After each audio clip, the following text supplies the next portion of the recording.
Hi అండి. Hi అండి. Happy happy Deepavali. So happy దసరాను, హ్యాపీ న్యూ ఇయర్ ఏదో చెప్పబోతున్నాను. కానీ ఏంటంటే నాకు పండగలు ఇట్లా గ్రీటింగ్స్ చెప్పడం నాకు అలవాట్లేదు యాక్చువల్గా చెప్పాలంటే. సరే వదిలిపెట్టేసేద్దామని నేను ఇవాళ ఒక గొప్ప మానవత్వానికి సంబంధించిన ఈ వీడియోలో చక్కటి మాటలు మాట్లాడుకుందాం. మనం చక్కటి చక్కటి విషయాలు మాట్లాడుకుందాము. ఉద్దానం కిడ్నీ వ్యాధిగ్రస్తుల కోసమని జగన్మోహన్ రెడ్డి గారు 50 కోట్ల ఖర్చుతో 200 పడకల గల ఒక ఒక చక్కటి సూపర్ స్పెషాలిటీ హాస్పిటల్, అది కూడా ఏంటంటే అత్యాధునిక పరికరాలతో తయారు చేసిన చక్కటి పరికరాలతోనూ, ఇంకా చక్కటి మంచి మంచి డాక్టర్లు, మంచి మంచి ఎక్స్పర్ట్స్ అందరూ కూడాను, స్పెషలిస్టులు అందరూ కూడాను ఉన్న ఆ చక్కటి ఒకటి ఎందుకంటే ఒక 50 సంవత్సరాలుగా ఈ మొత్తం ఈ శ్రీకాకుళం ఆ ప్రాంతానికి, ముఖ్యంగా ఉద్దానం చుట్టుపక్కల ఉన్న 7 మండలాలకిల్లో ఉన్న ప్రజలని పీడించి పిప్పి చేస్తున్నదనమాట. ఎందుకంటే అసలు కిడ్నీలన్నీ నాశనం అయిపోవటము, దానికి పైగానేమో సైడ్ ఎఫెక్ట్లు రావటము, ఆ కిడ్నీ ఎఫెక్ట్ రాగానే ఇంకా రకరకాలైన వ్యాధులు, ఎన్నో రకాలైనవి. అసలు మొత్తం కొంతమంది అయితే ఓవర్ నైట్లో చచ్చిపోవటము. అసలు ఆ 7 మండలాల్లో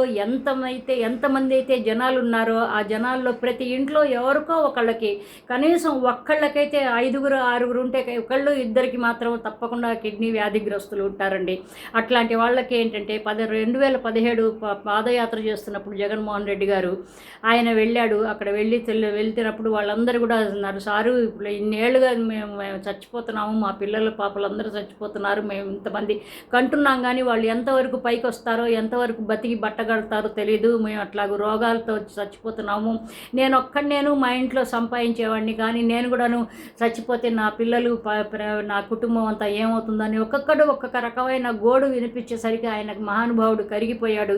చాలామంది అంటారు నన్ను, ఎందుకండి రాజకీయంగా మీరు ఎందుకు వీడియోలు చేయట్లేదంటే, నేను యాక్చువల్గా చెప్పాలంటే నేను MA politics, public administration, history, దీనిలోదండి నా సబ్జెక్టులు అనమాట ఇవి. నేను దీనిలో ఎంఏ చేశాను. కానీ ఏంటంటే నాకు పాలిటిక్స్ అనేవి చాలా ఇష్టము. పొలిటీషియన్స్ ఇష్టం లేదు, కానీ పాలిటిక్స్ చాలా ఇష్టం. నేను నా చిన్నప్పటి నుంచి కూడాను, నాకు బాగా బుద్ధి ఎరిగినప్పటి నుంచి కూడా కనీసం ఒక 55 సంవత్సరాలుగా నేను ఈ పాలిటిక్స్లో నేను చూస్తూనే గమనిస్తూనే ఉన్నానండి. నాకు తెలియని విషయాలు ఏం లేవు పొలిటికల్గా కావచ్చు.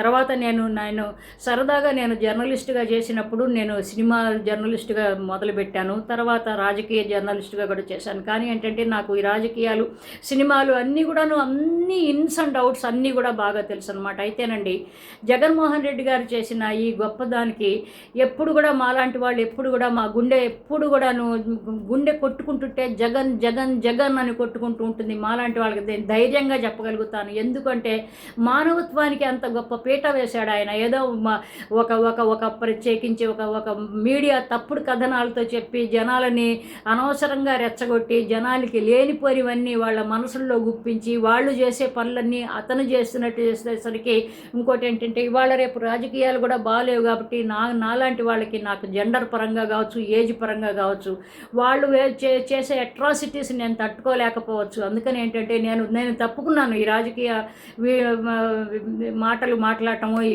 వీడియోలు చేయటము, ఇట్లాంటివన్నీ కూడాను నేను నాకెందుకంటే it's not my cup of tea అనుకున్నాను అనమాట.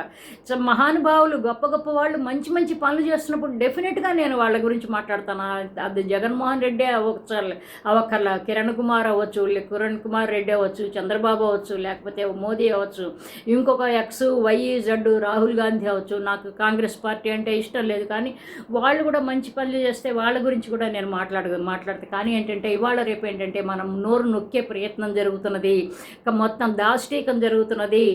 మొన్న మనం ఒక వీడియోలో మాట్లాడుకున్నట్టుగాను బలహీనుల మీద బలవంతుల దాష్టీకం జరుగుతుంది. అది బలహీనులు అంటే ఆరోగ్యపరంగా కావచ్చు, జెండర్ పరంగా కావచ్చు, లేకపోతే ఇంకా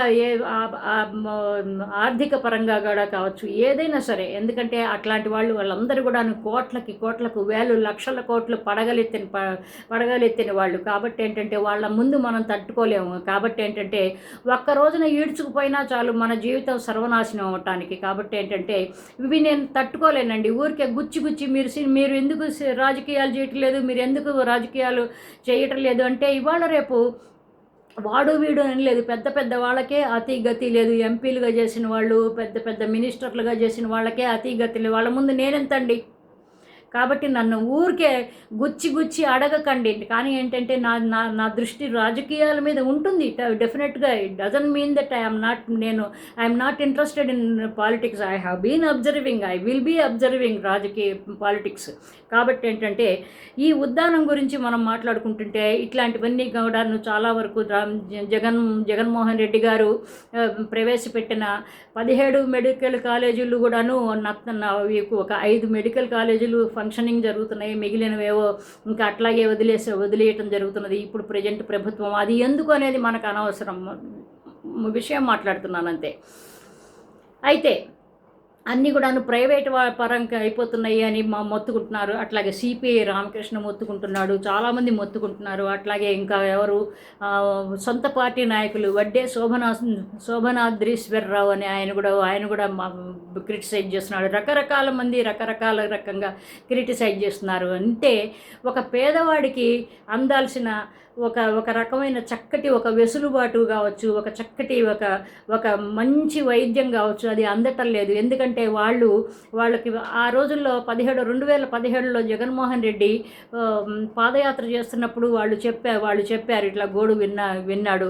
నేను ఉన్నాను, నేను విన్నాను అని అన్నాడు ఆయన. నేను ఉన్నాను, నేను విన్నాను అన్నాడు. కానీ ఆయన చేసి చూపించాడు. ఆయన వచ్చి రాకుండానే ఆయన 2019లో రాగానే గబగబా శరవేగంతో ఒక రకమైన ఒక యుద్ధ ప్రాతిపదిక మీద కట్టాడు. పాపం ఎంత మహానుభావుడు, నిజంగా చేతులెత్తి దండం పెట్టాలి నిజంగా. ఎందుకంటే పేద ప్రజలు రెక్కాడితే కానీ డొక్కాడని ప్రజలు, వాళ్ళందరికీ కూడాను మహానుభావుడు. నిజంగా ఎంత పుణ్యం చేసుకుంటే ఇలాంటివి చేయగలుగుతారో. ఎందుకంటేనండి మనందరం పాపులం అండి, మన వల్ల కాదు, మనకి భగవంతుడు ఇవ్వడు, కానీ అవకాశం ఇవ్వడు, కానీ ఆయనకి ఇచ్చాడు. ఇచ్చిన అవకాశాన్ని ఆయన సద్వినియోగం చేసి 3 సంవత్సరాల్లో చేశాడు ఈ పనులన్నీ కూడా. 2 సంవత్సరాలు అక్కడ దానిలో కరోనాలో అయిపోయింది. కాబట్టి ఏంటంటే ఇవన్నీ కూడాను నేను ఎమోషనల్ అవుతూ ఉంటాను అనమాట. మనుషులకి సేవ చేసేవాళ్ళు, మనుషులకి సహాయపడేవాళ్ళు. ఎందుకంటే మనం శాశ్వతంగా మనం ఉండవండి. ఉన్నంతకాలం ఒక మంచి చేస్తే కనుక చక్కటి మాటలు, మంచి విషయాలు, మంచి సహాయం చేయగలిగితే, అందుకే నా బట్టలన్నీ అందరికి ఇచ్చేస్తూ ఉంటాను, నా వస్తువులన్నీ అందరికి ఇచ్చేస్తూ ఉంటాను. ఇచ్చినప్పుడు నేను ఆనందంగా అయ్యో ఎందుకు ఇచ్చానే అని బాధపడను. అట్లాగూ నేను వాడని వస్తువులు కావచ్చు, బట్టలు కావచ్చు, అన్నీ ఇచ్చేస్తూ ఉంటాను. మళ్ళీ అయితే ఇవి ఇచ్చేసానంటే ఏముంది, మంచి కొత్తగా కొనుక్కుందాం, దానిలో ఏముందిలే అనుకుంటాను అనమాట. అట్లా ఆనందపడుతూ ఉంటాను అనమాట. అందుకని ఏంటంటే మానవత్వం ఉండాలండి. అట్లాంటి మానవత్వం అట్లా ఎందుకు చేయటం లేదండి? జగన్మోహన్ రెడ్డి మీకు బాగా ఇష్టం మీ ఇష్టడు కదా, ఆయన చేసిన దగా పనులన్నీ గురించి కూడాను వీడియోలు చేయండి అంటే దగా పనులే అవుతాయి. ఎందుకంటే ఉద్దానం లాంటి ఒక గొప్ప హాస్పిటల్ కట్టినవాడు దగాకోరు మనిషే.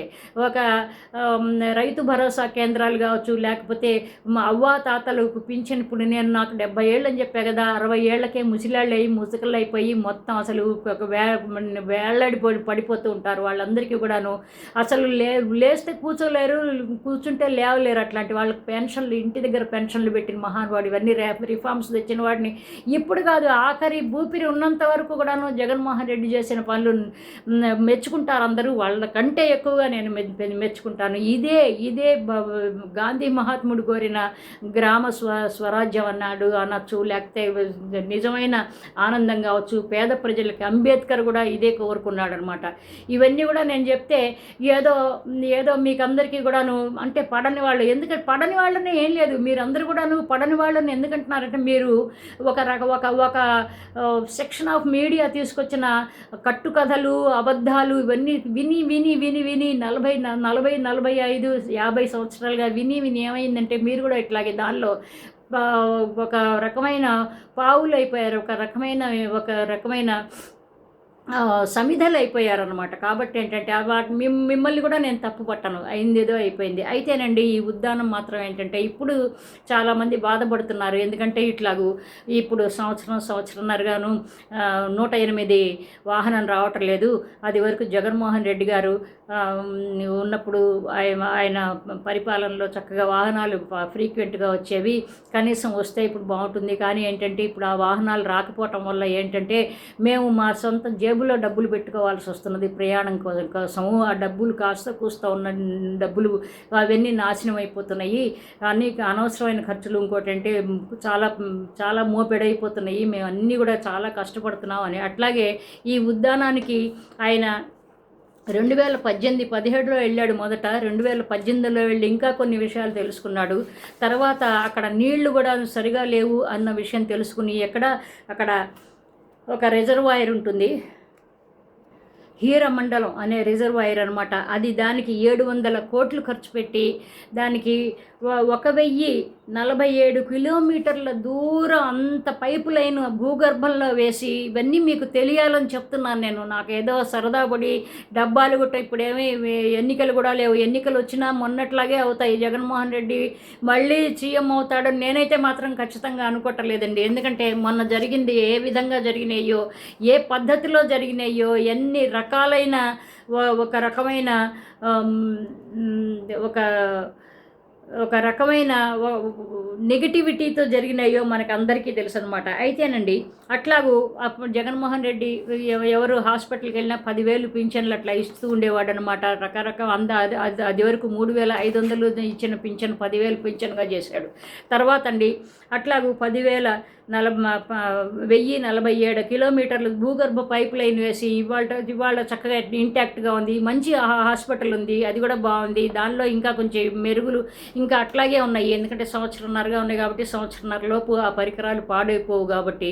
ఇప్పుడు కూడాను ఏంటంటే ఇవన్నీ కూడాను ప్రైవేట్ పరంగా కాకుండాను, లేకపోతే పేదలకి ఇంకా మెరుగైన వైద్యం కావచ్చు, లేకపోతే సేవలు కానీ అందించడానికి ఇంకా రకరకాలైనవి, ఇంకా ఏమన్నా కొత్త పాలకులు, కొత్త ప్రభుత్వం ఇంకా చక్కటి మంచి ఆలోచనలు ఆలోచించి ఇంకా జగన్మోహన్ రెడ్డి గారు చేసిన వాటికి ఇంకా కొన్ని యాడ్ చేసి ఇంకా కొంచెం గొప్పగా ఉంటే పేద ప్రజలు ఆనందిస్తారండి.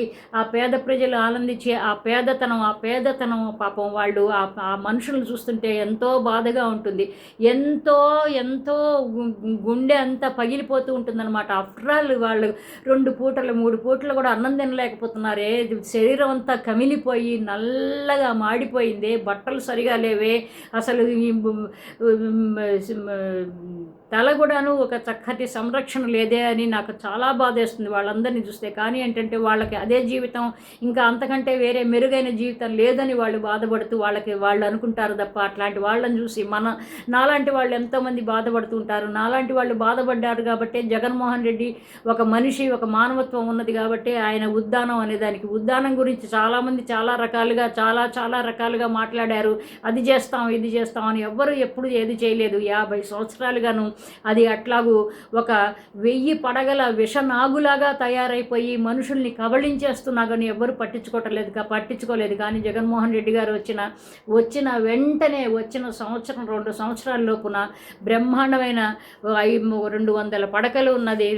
ఖర్చుకు కూడా ఎప్పుడు వెనకాడలేదండి. అది గొప్పతనం. కాబట్టి ఏంటంటే ఇట్లాంటి హాస్పిటల్స్ మనం నిలుపుకోవాలి, జాగ్రత్తగా ఉంచుకోవాలి, ప్రజా సేవలకి పెట్టుకోవాలి. పేద ప్రజలకి చేదోడు వాదోడుగా ఉండాలి. పేద ప్రజలకి ఇది ఒక రకమైన ఒక చక్కటి ఒక ఆశీస్సులు, ఒక బ్లెస్సింగ్స్ లాగా తయారవ్వాలి. కానీ మన శరీరాలే మనకి గుదిబండలు అని అనుకున్నప్పుడు నాలాంటి వాళ్ళు ఏం చేస్తారంటే మెర్సీ కిల్లింగ్ అనేది ఉంటే బాగుండు, ఇట్లాంటి రోగం వచ్చింది కాబట్టి మెర్సీ కిల్లింగ్ అనేది ఒకటి ఏం చేయించుకుని చచ్చిపోవాలి అనే ఒక పద్ధతికి వస్తారనమాట. నేనైతే అట్లాగే అనిపిస్తుంది. నేనైతే నా ఆలోచన ధోరణి ఒకటే, as long as I'm healthy okay.